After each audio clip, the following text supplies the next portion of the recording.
What's up, everybody? Today I want to talk to you guys about the 10 mistakes to avoid when doing the BRRRR strategy. So many people talk about the BRRRR, but I'm going to share with you from my own experience on things you should avoid when you're doing the BRRRR strategy so that you don't get your ass in trouble. You guys ready? Let's do it. Okay, number one, I notice when people do the BRRRR, they don't buy the right type of property.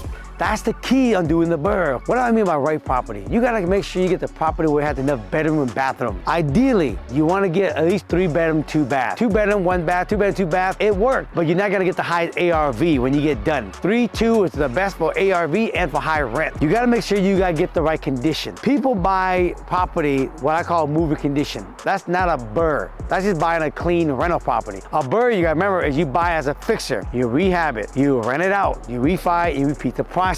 So that means you're buying a property that needs work. If you're gonna do the BRRRR strategy and you're gonna do some work, the key is you wanna make sure you gotta get at least 25% equity and more when you're done. Does that mean that you shouldn't keep the property if it's less than 25%? No, but there's a reason why you want 25% and more, because when you refi this property, you want at least to be all in 75% of the new ARV. That way you don't have to put out any more money. You can take the original down payment and put it back. So the key is when you do the right property and you get the right value add, you can get 25%, you've done it right. Number 2, you're not buying in the right location or area.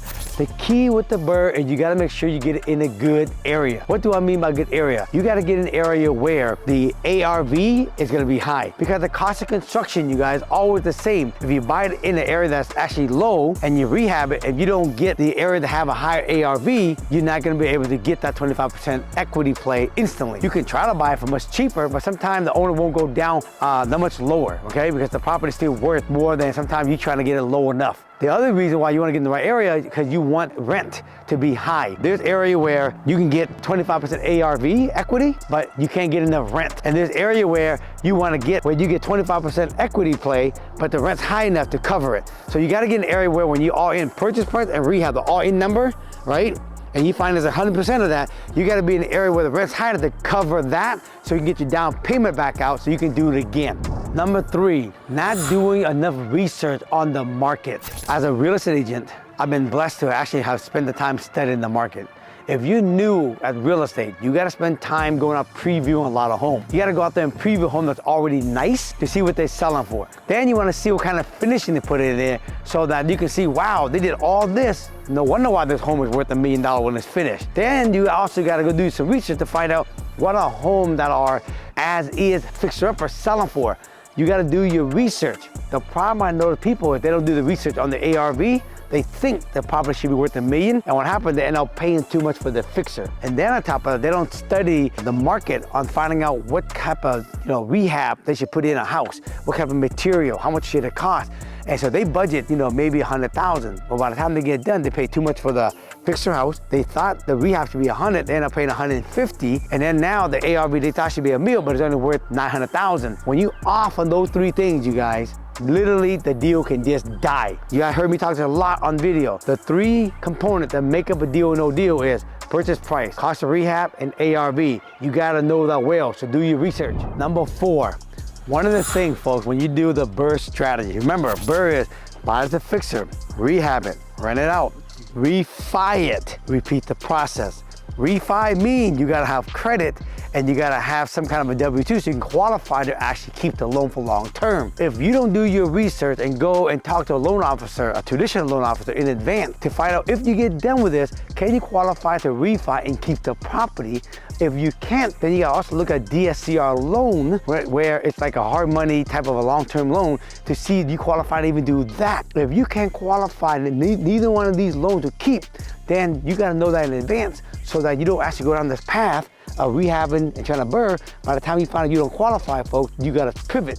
If you put the raw material in for rehab, you didn't do it for the flip. Now when you get ready to sell the flip, you don't get top dollar for it, you just screw yourself up. So do your homework in advance and know, can you qualify to do a takeout loan before you start the BRRRR process. Number 5, I noticed that people actually don't do a good job on screening a tenant, and they're impatient on trying to get a tenant because they took 3 months, 4 months, 5 months on getting this house ready, and then their money's getting tighter and tighter, and they got hurry trying to get a tenant. Otherwise, they're gonna start paying themselves. The most important thing at the end of the day, you gotta be patient on finding the right tenant. Otherwise, you put the wrong one in, it's hard to get them out. Number 6, the house needs more work than you thought it should be, and it'll cost you more than you originally thought. Now you already bought the house, and then you're like, oh my God, you know, it costs more than I thought it was. I see a lot of people go through this. I don't know what they're thinking when they walk through the home. You should have your contractor with you, and you should actually look at the whole entire house before you actually make the offer, folks. Now, you gotta also ask yourself, this is a rental. You don't need to put in a $500 chandelier. You don't need to put in, you know, beautiful hardwood floor. You can do LVP, you can do $100 lighting. Remember, you gotta think like a long-term tenant. If they live in here, do they care if you have a $500 chandelier? No, they just want a nice, clean house. So you as a landlord, you gotta be smart. If you keep it as a rental, you gotta put the right finishing. If you're selling it as a flip, then you put better quality stuff in there to get a higher price. But you gotta think, when you go look at the whole house, you gotta make sure that you don't actually spend more than you should. Number 7, you hire the wrong contractor. People out there, they just think, oh, I got a friend who actually does home improvement at home. Oh, I got a friend that built luxury home or rehab luxury home. They're not the same, folks. You wanna find a contractor that specializes doing what I call everyday rehab for rental, okay? I got a lot of friends that specialize in doing high-end rehab and high-end luxury home. They're the wrong person. Just like you wanna get a contract, you know, when you get ready to do the rehab on house and then put an ADU in the back, you wanna make sure that someone knows how to do the ADU in the back, otherwise you hire the wrong person. In order to get the right person, make sure you guys talk to a lot of friends who actually have used these type of contracts that specialize doing rehab house and basically the BRRRR strategy, where they keep it as a rental. When you do the BRRRR strategy, it's all about putting the right material in. You don't want the super expensive stuff, and you don't want the cheapest stuff. You want the stuff that's nice, that looks nice, but it's actually affordable so that it actually keeps the cost down. Number 8, the property and the project took longer than you anticipated and you're paying more interest carry costs. Oh my God, this one, I mean, I have gone through this one many times myself, okay? We get this project, we budget, it's gonna take us 4 months. And then what happened is that you get the wrong contractor and then it delays. You go out there and you try to buy a certain type of material and they ran out halfway. This kind of stuff. Unfortunately, sometimes you can control certain things and you can't control certain things. So when you go pick material, try to pick material, folks, that it don't have to be a custom order and they have plenty of them at the store. And make sure you gotta get the right contract. We just talked about that. So it's important that if you're gonna have a timeline of 6 months, you paying interest, especially hard money, do whatever it takes, okay, to make sure you got everything dialed in before you get started so that you don't have to pay more interest than you have to.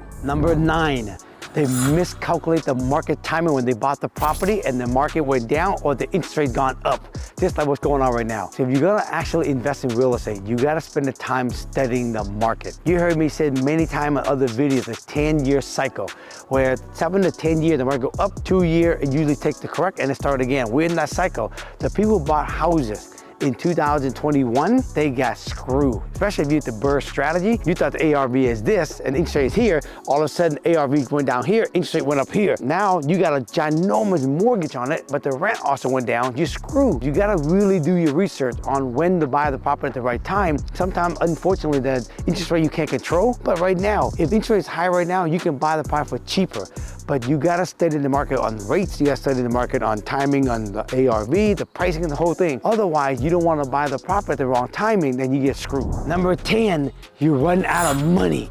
This is why, I have so many things to say about this. When you do a project, if you're tight on money, maybe wait until you do another flip or wait until you do another wholesale, get a little more cash. Or maybe go have, you know, someone, a close friend or an investor that can, you know, just in case if you need it, you can actually, you know, ask for the money. But I'm telling you right now, the worst you can do is you can do a project and you're almost done and you ran out of money. The bank is not giving you any more loan, they're not even extending the loan, and you don't have no reserve. I'm a big believer, folks, when you do real estate investing, when you're flipping houses, when you are rehabbing house to keep us BRRRR, and when you own long-term rental, you gotta have reserve to play the game. Otherwise, you never have any peace of mind. All right, that's a wrap. I hope you guys learn a lot from all the mistakes I have made, some of the people I know that have made the mistake when you're doing the BRRRR strategy. That way you don't actually have to make the mistake. I'm a big believer. You can make your own mistake and learn from it, hopefully. You can learn from other people's mistake, which is better because you can save yourself all the time and the headache. But sometimes both, it's just good to have to learn both. But the bottom line, you gotta learn from your mistake, otherwise you repeat it. Hopefully that makes a lot of sense for you guys. Hope you guys enjoyed this video. If you did, please give me a thumbs up. Comment in the video what you guys liked about it, what you want me to do more video of. I'll be happy to do more of those. But make sure you guys subscribe to the button. We are heading our way to 250,000 subscribers. Help a brother out, okay? Talk to y'all soon. Peace.